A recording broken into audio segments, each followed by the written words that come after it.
పొద్దున్న చూస్తా ఉన్నా, నిన్న వైఎస్ జగన్కి రాళ్ళు ఇసిరారంటే ఎవరు?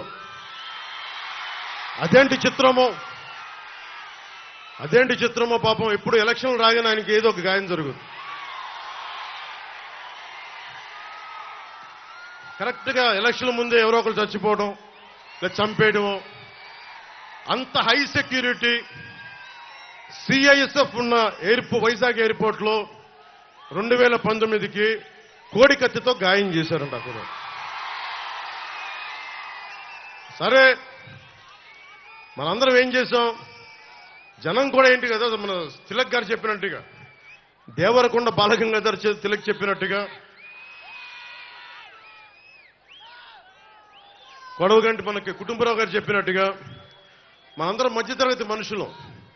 మనందరికీ ఏంటంటే అధికారం ఉన్నోడు, డబ్బున్నోడు ఏమి చేసినా దానికి ఒక నైతిక భాష్యం ఇస్తాం.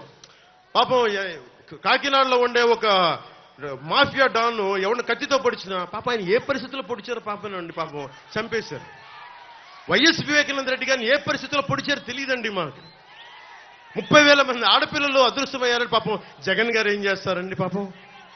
ఇది సగటు మధ్య తరగతి మనం చేసే తప్పు. ఇది మన హక్కులను మనం తెలుసుకోవట్లేదు. జగన్కి గాయం అయితే రాష్ట్రానికి అయ్యా గాయం.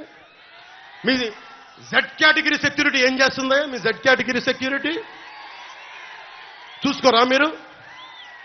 మరి చంద్రబాబు గారి మీద రాళ్లు కొట్టించినప్పుడు రాళ్ల వర్షమే కురిపించారా మీరు? అప్పుడు ఏమైపోయినాయి? అప్పుడు రాష్ట్రానికి గాయం జరగలేదా? అంటే మీ మీద ఇంత గులకరాయి పడితేనే గాయం అయిపోయినట్టు. ఏమో ఎవడు చేశాడో నా సంతాపం నాకు బాధ కలుగుతుంది. నన్ను అడిగారు ఈ రోజున స్టేట్మెంట్ ఇమ్మని చెప్పారు మా పార్టీ వక్తలందరూ. సార్ జగన్ గారికి ఇలా దెబ్బ తగిలింది అంటే నన్ను ఏం చేయమంటారన్న? ఆయనకి కొంచెం మీరు త్వరగా కోలుకోవాలని ఇవ్వంటే ఏమో అది నిజమో అబద్ధమో నాకేం తెలుసు. అతనే ఇలా టప్పును కొట్టేసుకున్నాడేమో ఎవరికి తెలుసు?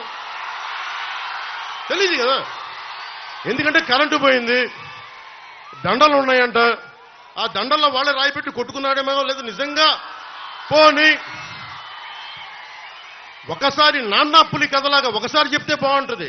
ప్రతిసారి ఎలక్షన్ రాగానే జరిగితే నిజంగా పులి వచ్చిన నాన్న పులి కథలాగా అది అబద్ధం అనుకుంటాం. సరే, నిజంగా మీ మీద రాయిసినోండి మీరు పట్టుకోండి.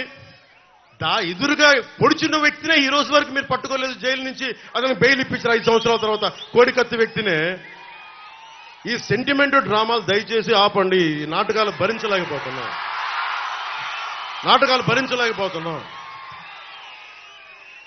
నేను వచ్చేటప్పుడు నా మీద పోలిన రాళ్లు పడతా ఉంటాయి. మనకి పీఆర్పీ టైంలో నేను ఖమ్మం వెళ్తా ఉంటే నా మీద రాళ్ల వర్షం.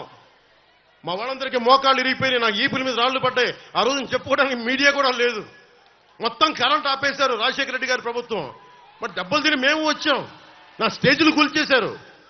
కాదు, నేను ముఖ్యమంత్రి కొడుకుని కాదు కదా, ముఖ్యమంత్రిని కాదు కదా. మన కథలు ఎవరికి తెలియవు. జగన్ గారికి ఇంత రాగానే అయ్యయ్యో ఎంత బాధ జరుగుతుందండి. అయ్యయ్యో పాపం. అమర్నాథ్ని తిరుగు తోటలో కాల్ చేస్తే పాపం లేదు. అది వైసీపీ వాళ్ళకి పట్టదు. రేపల్లెల్లో ఒక ఆడపడుచుని దారుణంగా భర్త ముందు మనకి మానాన్ని పాడు చేస్తే పాపం దొంగతనం చేయడానికి వచ్చారండి. అలా అనుకోలేదండి. దొంగలని దుర్మార్గుల్ని వెనకేసుకొచ్చే వస్తే మనుషులు. జగన్ గారిది ఇంత పడగానే నాకు నిజంగా అనిపించింది, జెడ్ కేటగిరీ సెక్యూరిటీ మీరందరూ ఏమయ్యారయ్యా? పోలీస్ అధికారులు ఏమయ్యారు? డీజీపీ గారు ఏమైపోయారు? ఇంటెలిజెన్స్ ఆఫీసర్ గారు ఏమైపోయారు మీరంతా? ఒక అందరినీ దాడి చేసే వ్యక్తి అతని మీద దాడి చేయడానికి ఎవడన్నా సంతోషిస్తాడు? మనకి నిజంగా సాహసిస్తాడా? నిజంగా ఇంత యంత్రాంగం ఉండి పట్టుకోవడానికి మీకు ఎంతసేపు పట్టుకోవడానికి? రేపొద్దున ఎవడన్నా పట్టుకుని కూడా వాళ్ళు ప్రేరేపించారు, వీళ్ళు మీ వాడే చేశాడేమో. 2019లో మీ కూర్చోబెట్టి కోడి కత్తి కోసం జగన్ గారు సీఎం అవ్వాలని డ్రామా ఆడటానికి నేనే పొడిచానని ఆ అబ్బాయి చెప్పాడు. ఈరోజు అలాగే చేశారేమో కనుక్కోండి. కానీ నేను మీకు చెప్తున్నాను, ఇలాంటి డ్రామాలకి మనం పడాల్సిన అవసరం లేదు. దయచేసి పడకండి. నిర్ద్వందంగా దాన్ని తీసి పక్కన పెట్టండి. అరే, ఇద్దరు చెల్లెళ్ళు, సొంత చెల్లెళ్ళు. అరే, మా నాన్నగారిని చంపేశారు, మా చిన్నాయిని చంపేశాడంటే అడ్డగోలుగా బద్దలు కొట్టి కత్తితో పొడిచి పొడిచి పొడిచి చంపితే అందరూ గుండి పొడిచి పడిపోయాడండి, గుండి పొడిచి పడిపోయింది. వీళ్ళ కథలు మనం ఎలా నమ్ముతాం? ఈరోజు ఆయన వివేకానంద రెడ్డి గారు అమ్మాయి సునీత గారు వైరాలజిస్ట్, ఆవిడ అమెరికాలో చదువుకున్న వ్యక్తి, వైరాలజిస్టు. కరోనా లాంటి వైరస్ ని ఆవిడ దాని మీద నిజంగా వైద్యం చేయగలిగే వ్యక్తి. ఆవిడ కూర్చొని నా తండ్రిని చంపేశారు, నా తండ్రిని చంపారంటే ఒక్క పోలీస్ అధికారి దాని మీద మాట్లాడు. CBI central bureau of investigation వస్తే కడపలో కోర్టులోకి వెళ్ళనివ్వరు వాళ్ళని. ఇంత దారుణంగా ఉంటే మనందరం కూర్చొని చేతులు ముడిచి కూర్చున్నాం. మనందరం, మనకు పౌరుషం చచ్చిపోయింది, మనందరికి చచ్చిపోయింది. ఎందుకు నేను వ్యతిరేకపడడం? చీలద్దు చీలద్దు చీలద్దు ఎందుకంటానంటే ప్రజాస్వామ్యాన్ని కూలి చేసేవాడు ఒకడు కూర్చొని మనందరినీ పొడుస్తా, చంపుతా, దోపిడీ చేస్తా ఉంటే ఎంతకాలం భరిస్తాం? ఎంతకాలం?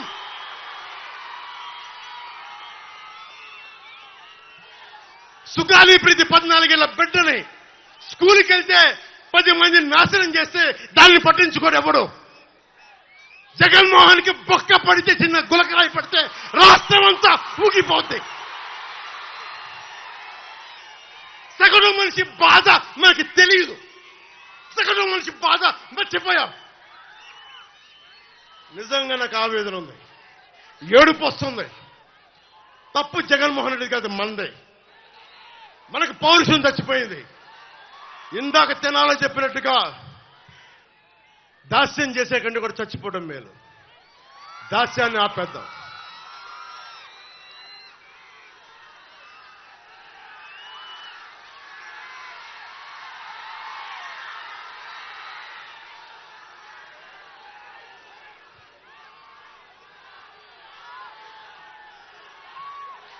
I don't want to be politically right.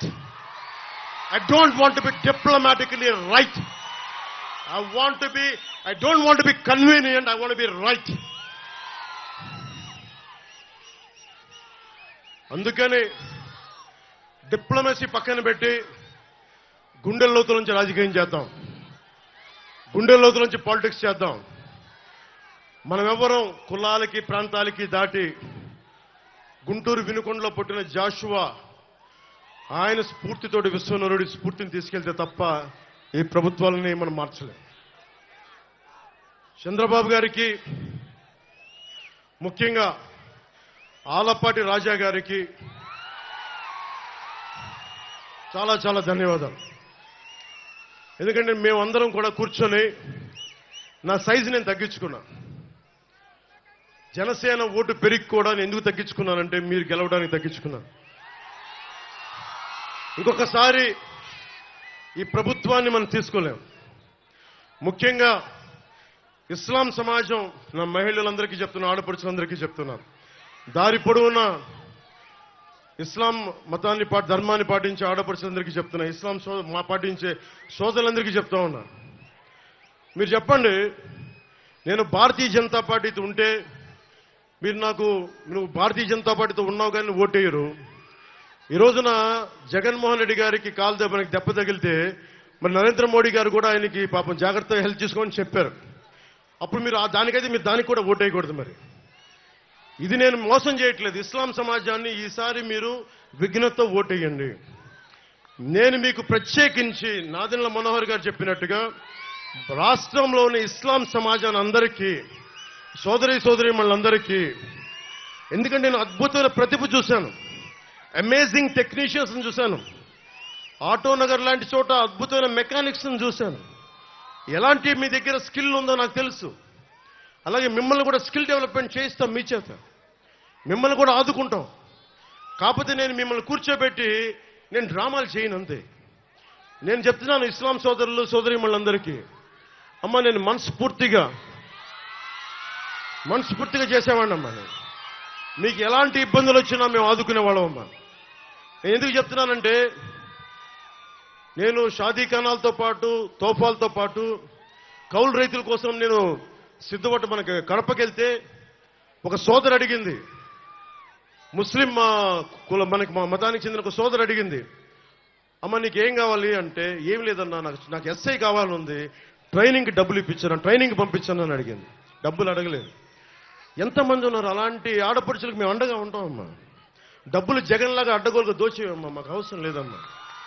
మీ ఓట్లని మేము ఓట్ బ్యాంక్గా వాడము. ఇస్లాం పెద్దలందరికీ చెప్తా ఉంటాం, నేను మిమ్మల్ని ఓట్ బ్యాంకుగా వాడం, మా కూటమి మిమ్మల్ని ఓట్ బ్యాంక్గా వాడదు. మీ మీద ఈగ వాలితే మేము వచ్చి మీకు అండగా ఉంటాం. ఈ రోజున పెమ్మసాని చంద్రశేఖర్ గారు అమెరికాలో అత్యంత ఉన్నతమైన వ్యాపారం అయ్యండి, అంత గొప్ప అందరికీ స్థానం కల్పించిన వ్యక్తి. ఈ రోజున కేవలం మన గుంటూరు పార్లమెంటుకి డబ్బుమయమైపోయిన గుంటూరు పార్లమెంటుకి ఆయన మొత్తం డబ్బులు వదులుకొని నిజంగా నాలాగా ఎంత ఆవేదన ఉందో ఆయన మీ ఇద్దరం మాట్లాడుకుంటే ఒకటే చెప్పారు, నాకు ఏం వద్దు సార్, నాకు దీని నుంచి కళ్యాణ్ గారు మేము పని చేస్తాం, మీకు అండగా పని చేస్తాం మీ అందరి కోసం. అందుకని నాకు మీ మద్దతు కావాలని కోరితే ఈరోజు చెప్తున్నాను పెమ్మసాని చంద్రశేఖర్ గారికి, మా సర్వస్వం ధారపోసి మిమ్మల్ని గెలిపించుకుంటాం. మా సర్వస్వం ధారపోస్తాం.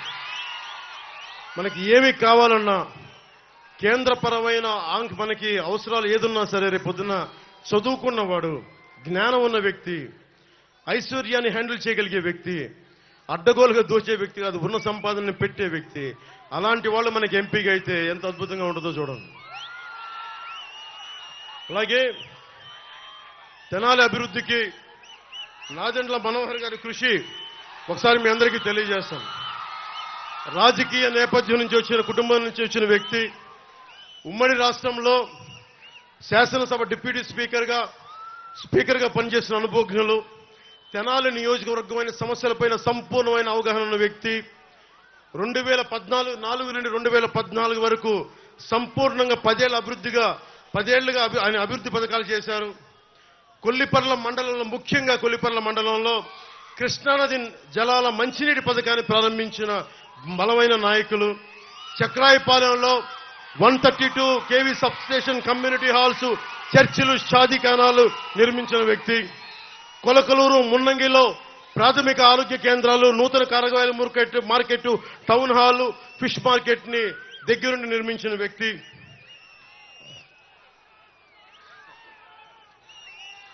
నియోజకవర్గం పరిధిలో R&B పరిధిలో 2018కి వస్తే 13 వంతెనలు నిర్మించిన వ్యక్తి.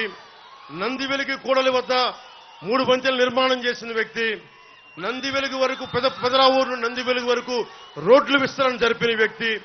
తెనాలి అంతర్గత రోడ్లు విస్తరణ జరిపిన వ్యక్తి. సైడ్ కాలువల్ని నిర్మాణం చేసిన వ్యక్తి. ప్రతి పల్లెలో సీసీ రోడ్లు, డ్రైనేజ్ నిర్మాణం చేసిన వ్యక్తి. ఆయన గురించి మీకు తెలుసు, కేవలం పొలిటికల్ లీడరే కాదు, నెంబర్ 3 టెన్నిస్ ప్లేయర్, జాతీయ స్థాయిలో టెన్నిస్ ప్లేయర్ 80s లో. అందుకనే ఆయన